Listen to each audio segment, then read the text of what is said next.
नमस्कार दोस्तों, आप सभी का स्वागत है इसके एजुकेशन में। मैं सुमित भारद्वाज, जो कि फिर से आज हम बात करेंगे वर्णमाला के बारे में।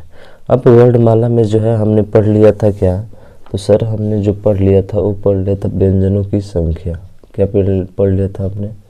व्यंजनों की संख्या, यानी व्यंजन के बारे में हमने बात कर लिया था कि पूछे कि अगर व्यंजनों की संख्या कितनी होती है, तो हमको पता है कितनी होती है, 33 होती है। जिसमें से हम पढ़े थे क से लेकर म तक 25 होते हैं। क से लेकर म तक कितने होते हैं? 25। उसके बाद से हमने इसी में दूसरा पढ़ा था, दूसरा जो पढ़ा था तीनों स पढ़े थे हमने, स और उसके बाद से ह। फिर हमने पढ़ा था तीसरा नंबर अंतस्थ व्यंजन, य र ल और व। ठीक है ना, ये ऊष्म व्यंजन होते हैं और ये अंतस्थ व्यंजन होते हैं। इस तरह से इनकी संख्या कितनी हो गई? तो 25 4 29 और 29 4 कितना हो गया? 33। यानी कि हमने 33 व्यंजन के बारे में जान लिया था कि व्यंजनों की संख्या कितनी होती है। तो कितनी होती है? 33 होती है। कैसे होती है तो आप देख सकते हैं। क से लेकर म तक 25, तालव्य समुदाय से 33 हो गया, जिसको हम लोग क्या बोलते हैं? ऊष्म व्यंजन बोलते हैं। और य र ल व जिसे हम लोग क्या बोलते हैं? अंतस्थ व्यंजन बोलते हैं। और इनकी संख्या कितनी है? 33 है। अब इसके आगे हम बात करते हैं। तो इसके आगे अगर हमसे पूछ लिया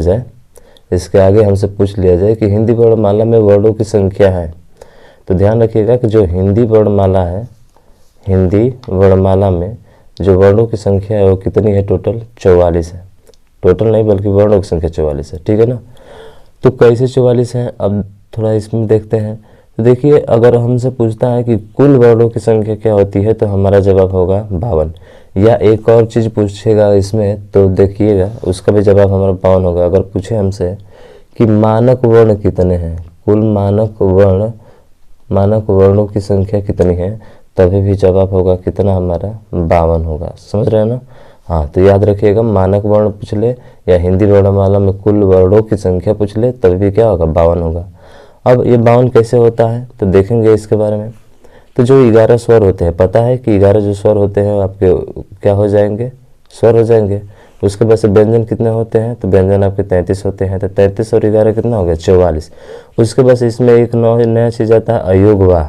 अयोगवाह जिसको हम लोग अंग बोलते हैं और क्या बोलते हैं? अह बोलते हैं। ठीक है, तो ये आपके अयोगवाह हैं।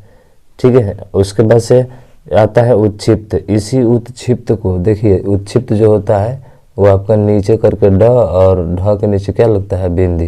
ये उत्क्षिप्त होता है। इसको हम लोग उत्क्षिप्त बोलते हैं, या इसी को हम लोग द्विगुण भी बोलते हैं। क्या बोलते हैं? द्विगुण। या इसी को हम एक और नाम जो जानते हैं, क्या? ताड़न जात। क्या नाम जानते हैं? ताड़न जात। समझ रहे हैं ना। इसी को क्या बोलते हैं हम लोग? ताड़न जात। यानी कि इन तीनों के नाम से हम लोग इसको जानते हैं। तो याद रखिएगा, ये ढ और ढ को द्विगुण, ये ताड़न जात, या फिर क्या बोलते हैं? उत्क्षिप्त बोलते हैं। तो ड और ढ हो गया। उसके बाद संयुक्त व्यंजन। तो संयुक्त व्यंजन जानते हैं आप, क छ त्र ज्ञ और स्र होता है। ये आपके संयुक्त व्यंजन होते हैं। तो इस तरह से जब इनको जोड़ेंगे तो 11 और 33 44, 44 2 46, 46 2 50, 46 2 48, 48 और कितना हो जाएगा? 52। तो इस तरह से वो अयोगवाह सहित पूरा जो है आपके कितने वर्णकुल होते हैं? 52 होते हैं। अब थोड़ी सी बात करते हैं क छ त्र ज्ञ और स्र पे। तो ये किससे मिलकर बना होता है? बड़ा इंपॉर्टेंट प्रश्न हो जाता है। अगर पूछ ले आपसे, बताइए, यह जरूर इससे एग्जाम में बनता है। जो क छ हो गया, जो आपका क्या हो गया? क छ हो गया। उसके बाद से आपका क्या हो गया? त्र हो गया। उसके बाद आपका क्या हो गया? ज्ञ हो गया। और लास्ट जो आता है आपका क्या? स्र होता है। ये मिलकर बना किससे होता है? तो देखिए जरा इसको ध्यान से। आप क छ बोलेंगे ना, तो इसमें क और क्या आएगा? स आएगा। पेट फरुआ जो स होता है ना, पेट फरुआ। तो यहाँ पे आधा देखिए, क और स तो आएगा, कन्फर्म है। अब इसको थोड़ा कंफ्यूज होते हैं कि सर इसको याद कैसे रखेंगे। तो देखिए क्या करना है कि एक आधा होगा ना, तो दूसरा क्या होगा? पूरा। एक आधा होगा तो दूसरा क्या हो जाएगा? पूरा हो जाएगा। फिर इसी का एक और बात करते हैं कि अगर ये दोनों आधा हो जाए तो सर जब दोनों आधा हो जाएंगे ना, तो बीच में एक राधा आ जाती है जिसका नाम अ होता है। तो इस 100 को भी आधा करेंगे तो 100 में से अ निकलेगा ना। हमने बताया था कि जितने भी वर्ण होते हैं वो जो है आपका उसमें अ छिपा रहता है। तो इसको जब बाधा कर लेंगे तो यहाँ पे क्या बचेगा, अ बचेगा। यानी कि ऑप्शन में ये भी आता है तो ये भी सही है। फिर एक और चीज़ और आता है क्या सर, जब इस अ को क्या करते हैं हम, जब इस अ को ले जाकर इस क के साथ जोड़ते हैं तो क पूरा हो जाता है, तो पूरा क हो गया। तो जब पूरा क हो गया तो दूसरा तो आधा होगा ही होगा, हाँ बिल्कुल। तो 100 क्या हो जाएगा आपका, आधा हो जाएगा। तो ये आपका हो गया आधा 100। तो ये तीनों तरीके हैं आपके, समझ रहे हैं ना। फिर उसके बाद से बात करते हैं आपके किस पे, त्र पे बात करते हैं कि त्र किससे मिलकर बना हुआ है। तो ऐसे भी बोलो यार, तरह तरह, तो त और र आ रहा है, इसका मतलब कि आधा त प्लस पूरा र से क्या हुआ है, बना हुआ है। यानी एक आधा तो दूसरा पूरा, जब दोनों आधा तो फिर बीच में आएगी राधा। ठीक है, तो आधा त अब फिर आधा र, अब फिर से क्या निकलेगा इसमें से, अ। तो ये हमारा हो जाएगा, ठीक है ना। फिर उसी तरह से इसके अनुसार चलेंगे तो इस अ को त में जोड़ेंगे तो क्या हो जाएगा, पूरा त हो जाएगा और प्लस करके आधा र हो जाएगा। तो ध्यान रखिएगा इन दोनों के लिए अगर तीनों ऑप्शन में से तीनों आते हैं, पूछेगा कि बताइए इनमें से कौन सा नहीं है, तो इन तीनों को छोड़कर जो होगा वही हमारा राइट आंसर होगा। अब ज्ञ की बात करते हैं सर। तो ज्ञ पता है आपको कि ज्ञ में जब देख रहे हैं ऐसे करके बना हुआ है ना, तो ज जैसे आ रहा है, किस तरह आ रहा है, ज जैसे आ रहा है। इसका मतलब है कि ज्ञ बोलेंगे ना तो आधा तो ज होगा ही होगा, और फिर ज्ञ बोलेंगे तो य आएगा, य समझते हैं ना, इया माने कुछ हो ना, या माने कुछ हो ना, हम लोग पढ़ते हैं ना, या माने कुछ हो ना। तो इसको भी 3 तरीके से आप लिख देंगे अब तो, अब कोई दिक्कतें नहीं है।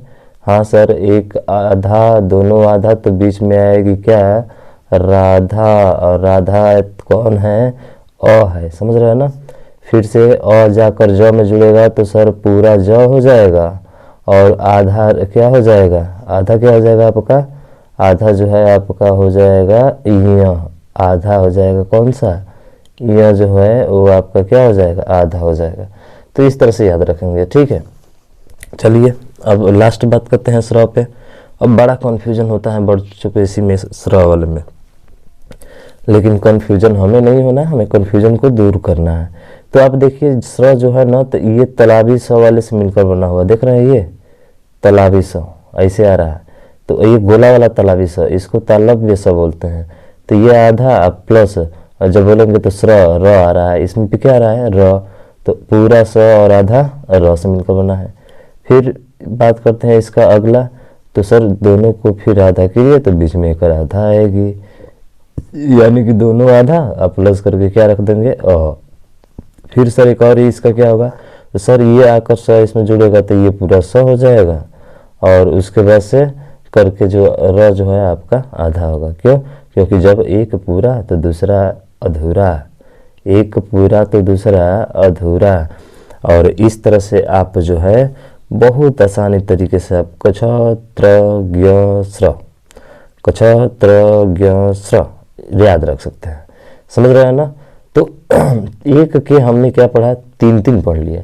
अब 3 पढ़ लिए तो अब हमको कहीं कंफ्यूज होने की ज़रूरत नहीं है। कछ है तो क और छ की जगह छ आएगा, स आएगा, और कौन सा स आएगा, पेट फरुआ स आएगा।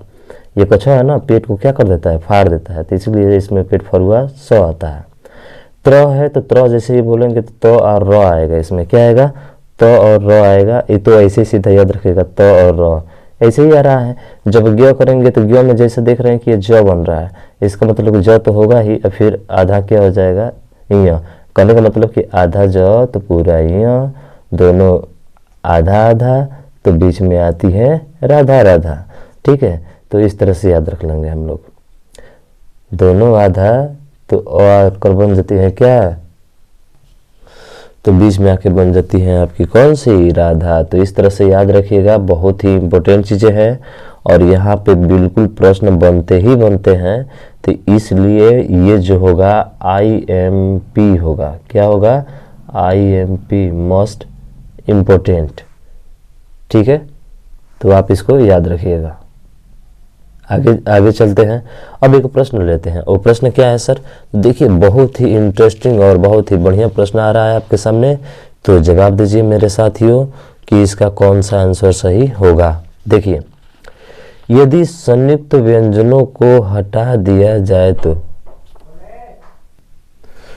भाई जवाब दीजिए। प्रश्न क्या है हमारा? तो प्रश्न है कि संयुक्त व्यंजनों को हटा दिया जाए तो वर्णमाला में वर्णों की संख्या होगी। तो इसमें देखिए बहुत लोग कंफ्यूज होंगे। क्या बोला है कि संयुक्त व्यंजन, बहुत लोग कहेंगे कि सर क्या कीजिए कि आप जो है संयुक्त व्यंजन पूछा हुआ है ना, तो बहुत आसान है। कैसे? हमको पता है कि पूरा टोटल व्यंजन कितना होता है, 52 होता है। सर इसमें से संयुक्त व्यंजन को घटा दीजिए, बस हमारा आंसर कितना आ जाएगा? 48।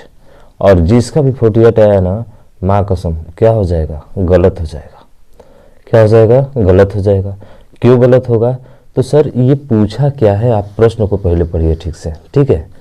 यदि संयुक्त व्यंजनों को हटा दिया जाए तो हिंदी वर्णमाला में वर्णों की संख्या होगी। अब वर्णों की संख्या आप देखिए, वर्णों की संख्या कितनी होती है? 44 होती है। क्या इस 44 में संयुक्त व्यंजन आते हैं? क्या इस 44 में संयुक्त व्यंजन आते हैं?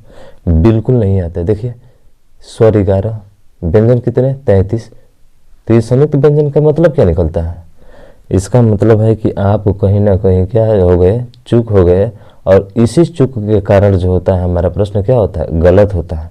तो याद रखिएगा आपका जो आंसर होगा वो कितना होगा? 44 होगा, न कि क्या आपका? न कि आपका न 48 होगा, न 52 होगा, न 40 होगा, न 46 होगा। समझ रहे हैं ना? तो इस तरह से आप याद रखिएगा। ये बहुत ही इंपॉर्टेंट प्रश्न बन जाता है और थोड़ा घुमावदार बन जाता है, लेकिन हमने घूमने की ज़रूरत नहीं है, बल्कि हमें उनको घुमाने की ज़रूरत है। समझ रहे हो ना? हाँ, तो इसका विशेष आप ध्यान रखिए। तो आज के लिए बस इतना ही। अब अगर आपको ये वीडियो पसंद आया होगा तो इसे ज़्यादा से ज़्यादा शेयर, सब्सक्राइब और लाइक ज़रूर कीजिएगा।